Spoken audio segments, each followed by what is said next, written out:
Hello everyone, welcome to LeetCode Solver. Today we are going to solve 20-second problem in 30-day LeetCoding challenge. The problem is subarray sum equals k. Let me open the problem. Well, subarray sum equals k. Given an array of integers and an integer k, you need to find the total number of contiguous subarrays whose sum equals to k. 1, 1, 1, k equals 2. There are 2. So what I understand reading the problem is that we have to find a continuous subarray. That means this is one of the answer, because the summation of continuous subarray is equals to 2. So summation of continuous subarray should be equals to 2. And the elements in the contiguous subarray are always in conjugative manner. So we cannot choose this and this one together to make it one, because this is not contiguous subarray. Okay. The length of the array is in the range 1 and 20,000. So, and the range of the numbers in the array is minus 1,000 to 1,000. So if we keep up summing these values, 20,000 values, and if the maximum range is 1,000, then whether we can hold it in an integer range or not, let's see. 1000, which is equal to 2 into 10 to the power 1 2 3 4 5 6 1 2 3 4 5 6 7. Well, integer can hold this value, otherwise we may have to use long data type. The range of the numbers and the range of the integer is also minus 10 to the power 7 to plus 10 to the power 7. Okay, k will be at most 10 to the power 7 and at least 10 to the power minus 10 to the power 7 negative value. So the values in the given array can be negative as well. Well, if this is the case, the brute force approach for this problem will be simply iterating over the given array multiple iteration, like using nested for loop. One for loop will goes iterate over the array, and another for loop will iterate over the array just starting from that position. If first iteration begins from I, then second iteration will goes and will find out the another range of the given array. Say for example, if the array is 1 2 3 4, then we will have two iteration which will fix the left side, say L, and another iteration will fix the right side of the given array, so that we will have a range which indicate us this is a continuous subarray range. And then after we can iterate over these values and do the summation, and then after we will compare summation whether summation equals k or not. If it equals k, then we will increase our counter, as we need total number of continuous subarray. So we include the counter, answer counter, will increase the counter. In that case we can do something like that, but if we see, we are iterating over the given array two times to fix the range, or we have to calculate the summation, and then after we are iterating over that range again using another for loop. So we are using for loop three times,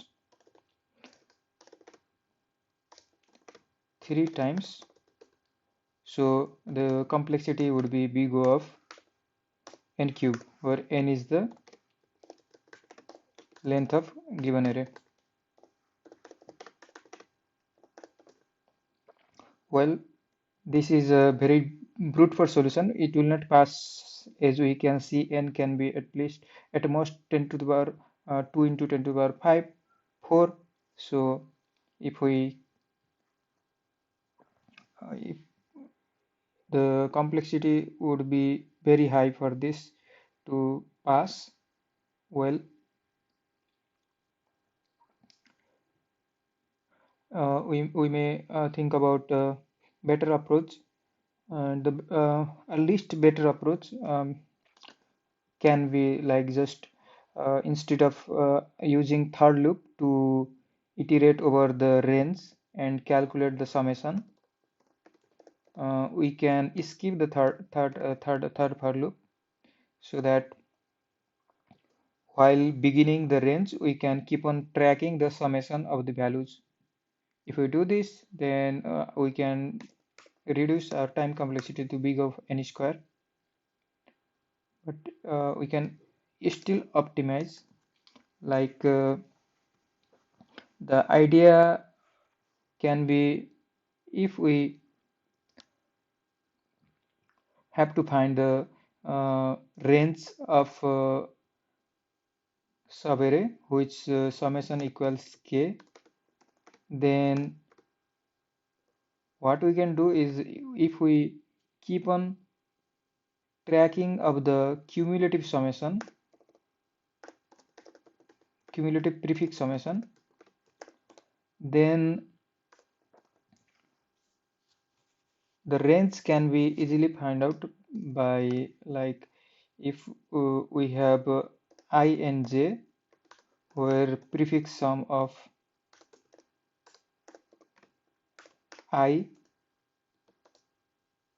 indicates all the values summation in the range.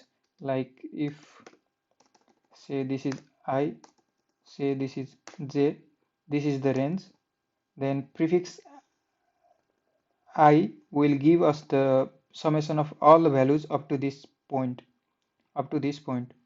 and prefix j will give us summation of all the values up to this point. Then in order to find the range summation of this range, if we fix the range I and j using for loop, and if we want to find the summation up to these points, up to this range, then we can simply subtract prefix summation of j with the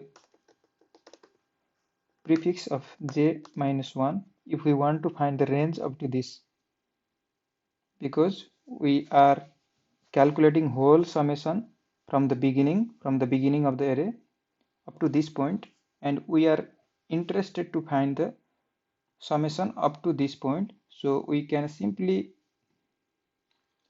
subtract the summation up to I minus 1 point. So we are subtracting summation up to I minus 1 point.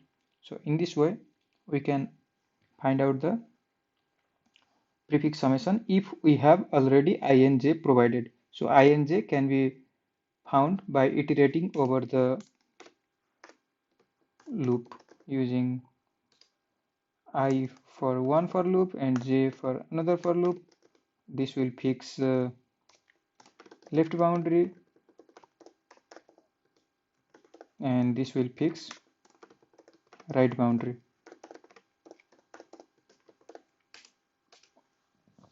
Okay, this is the idea of big O of n square.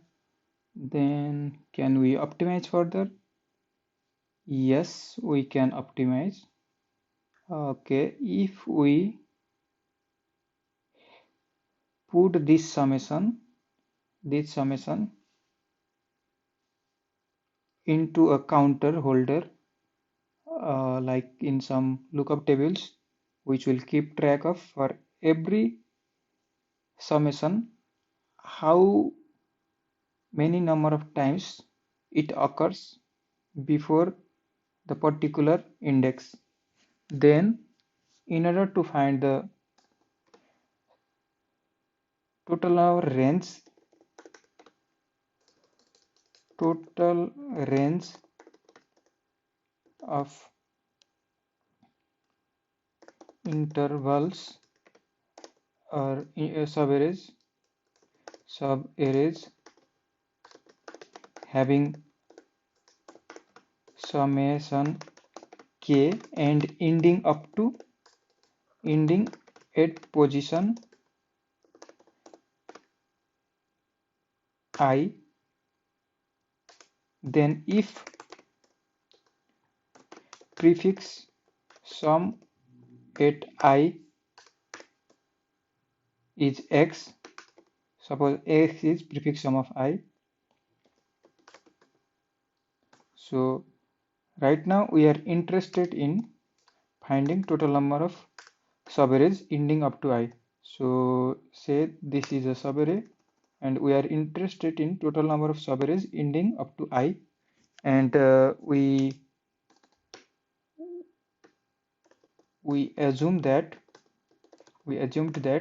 prefix of I is x. Now we also put the total prefix summation of all values before I minus 1. We put the frequency of all prefix summation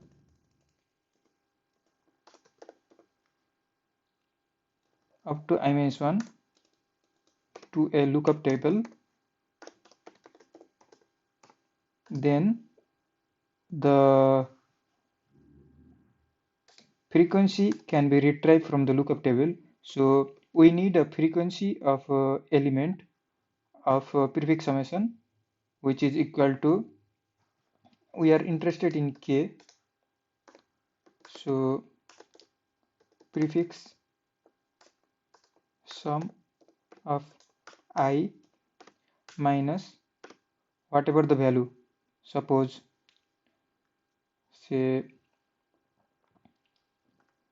z, then z, we should have some value z in order to retrieve k. Okay, so that z will be equal to, if we solve this equation, then we can see that z will be equal to prefix sum of I minus k. So the total number of z we have before I will give us the total number of range of subarray having summation k and ending up at position I. So the frequency of this prefix sum,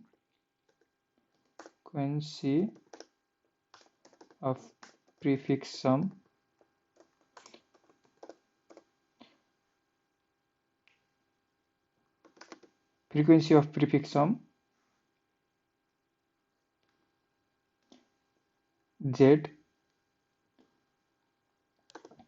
so FRQ of z will give us the total number of solution ending up to I position. So we have to maintain this z and its frequency. Well, we can do that easily using a data structures which is available in C++, which is hash set. So it uses hash inside to implement the, we can use basically we can use a data structures which provided by C++, which is hash map. In C++, it basically uses the hashes in order to do the operations that normal tree map do in log n time, but hash map will do in constant time complexity if we assume that collision happens less frequently. So the implementation of hash map in C++ is on order map. So we can use another map of type integer to hold the frequency. So for every prefix summation, we hold the frequency of that prefix summation. So say frequency of prefix sum. If we have this, then we can easily retrieve answer ending up to I. And if we do the same calculation ending up to every I, then we will have our final answer. So if we do this, then time complexity of the solution will be big O of n, as well as space complexity will be big O of n. So both time and space complexity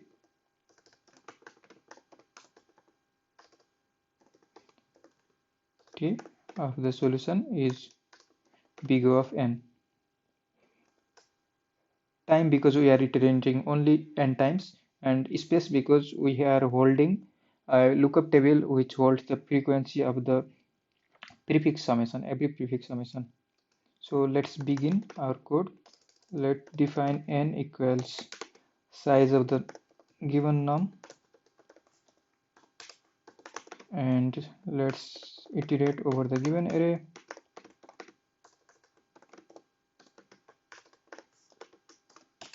And let's define a hash map, another map, int frequency of prefix summation. Let's define prefix summation as well, which can be held in integer range. And before calculating, doing calculation at ith position,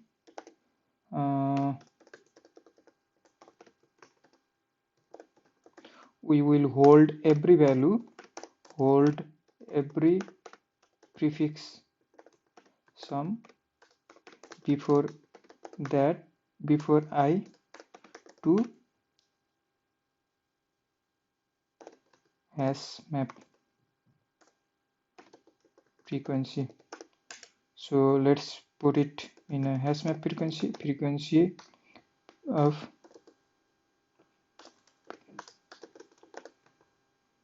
say prefix sum frequency. Maybe that name will be sounds good. Prefix sum frequency.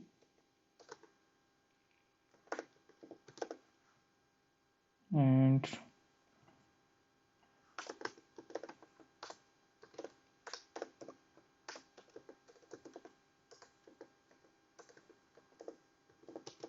prefix sum frequency of prefix sum will be increased by 1. So we are incrementing for all the positions ending up to before I. Now we will do calculation for particular I. So the calculation is simple. We have to find a z. So z is say some value which satisfied for current values. So let's prefix sum, increase prefix sum with current value, which is current value is nums of I.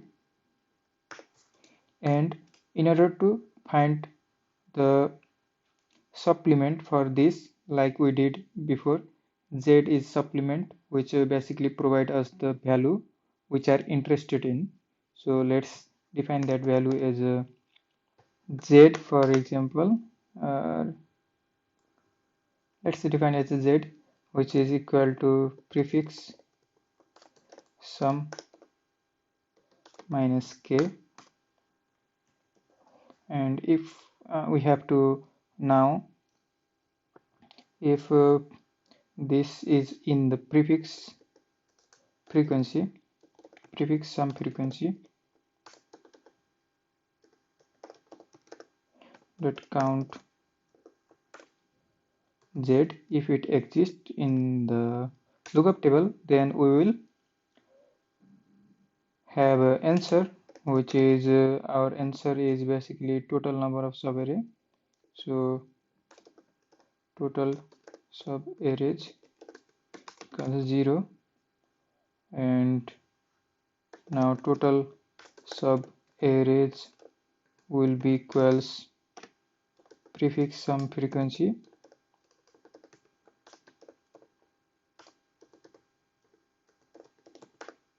of z. Well, finally we will return our answer,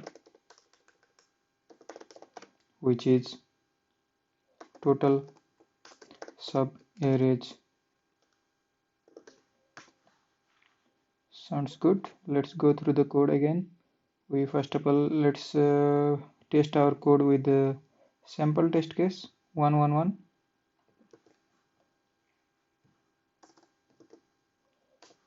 and we calculate the size, which is equals to 3, and this is initially everything is empty, and prefix sum is 0, and total subarray is 0, and prefix sum, now we increase the prefix sum of, say, this prefix sum frequency now have entry of 0 1 times, and this is key, this is value. The key 0, the prefix summation occurs 1 times, and now we increase prefix sum to become 1. Now we see how many sub array we can find, which is prefix sum is 1 minus k is 2. So basically we are looking for how many minus 1 we had before, but unfortunately we do not have minus 1 in this entry, so we will not go over this if condition. Now we again come to this point and we increase the frequency of prefix sum is now 1, so we increase the frequency of 1 to 1, and now we do a increment in prefix sum, which is now becomes 2, because the summation of 1 in 1, and now we go to this point where we find the prefix sum minus k. So prefix sum minus k will now become, prefix sum is 2 minus k is 2, which now becomes 0, and we see the frequency of 0 in this map, and we see 1, there exists a frequency which is 1, so we do a summation of 1 over here, and now our total number of arrays increased to 1, and we go to the loop again and we found out the prefix sum now becomes 2, so we increase the prefix summation 2 with 1 entry, and now we come over here and we do a calculation that we add this value, so it becomes 3 now, and we go over here and we find out that it is 3, and we have to subtract 2, and we are interested in 1. Total frequency of 1 is 1, so we add 1 over here again, and so that we have to total subarrays increase to 2, so finally we return 2 as an answer. In this way the algorithm works. Hope it will compile for the first time. Let's see. Okay, it compiles. Let's test with custom test case. What if 112, answer should be 2, I guess. Yes, if it is 111 and 2, and we are interested in 2, then there are already 2, and 2 itself is a 3. What if the array size is 1? So let's take array size can be this should give us 0.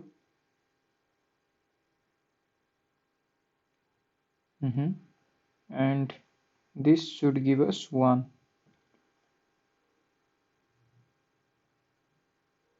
Okay, all right, let's submit the problem. Accepted. 48 millisecond and 12.4 megabyte. Well, thank you so much for watching this video. Hope it helps you. And if you want to watch similar videos, please feel free to subscribe this channel. Yes, thank you so much. Have a nice day.